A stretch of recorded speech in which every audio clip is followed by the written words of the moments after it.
ಬಂದಾಗ ನೋಟಿಫಿಕೇಶನ್ ಬರುತ್ತೆ. ಅದನ್ನು ಆ ಇನ್ಫೆಕ್ಟೆಡ್ ಝೋನಲ್ಲಿ ನಾವು ಆ ಎಲ್ಲ ಕೋಳಿನೆಲ್ಲ ನಾವು ಕಲ್ ಮಾಡಬೇಕಾಗುತ್ತೆ. ಅದಕ್ಕೋಸ್ಕರ ಕ್ರಮ ತಗೊಳ್ಬೇಕು.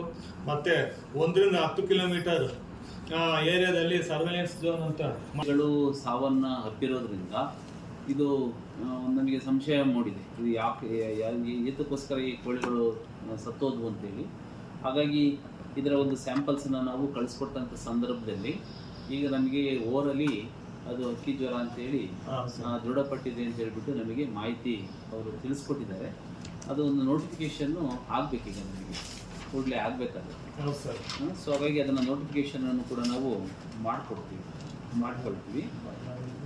ಹಾಗಾಗಿ ಚಿಕ್ಕಬಳ್ಳಾಪುರದಲ್ಲಿ ಚಿಕ್ಕಬಳ್ಳಾಪುರದ್ದು ಒಂದು ನಮ್ಮ ಇದರಲ್ಲಿ ಬರ್ತಕ್ಕಂಥದ್ದು ಪಾಸಿಟಿವ್ ವೈರಸ್ಸು ಏವಿಯನ್ ಇನ್ಫ್ಲೂಯೆನ್ಸಾ ಅಂತೇಳಿ, ಇದರ ಹೆಸರು ಏವಿಯನ್ ಇನ್ಫ್ಲೂಯೆನ್ಸಾ ಅಂತೇಳಿ. ಇದನ್ನು H5N1 ಅಂತೇಳಿ ನಾವು ಕರಿತೀವಿ. ಅದು ಸಬ್ ಟೈಪ್ ವೈರಸ್ ಇದು ನಾವು ಕರಿತಕ್ಕಂಥದ್ದು.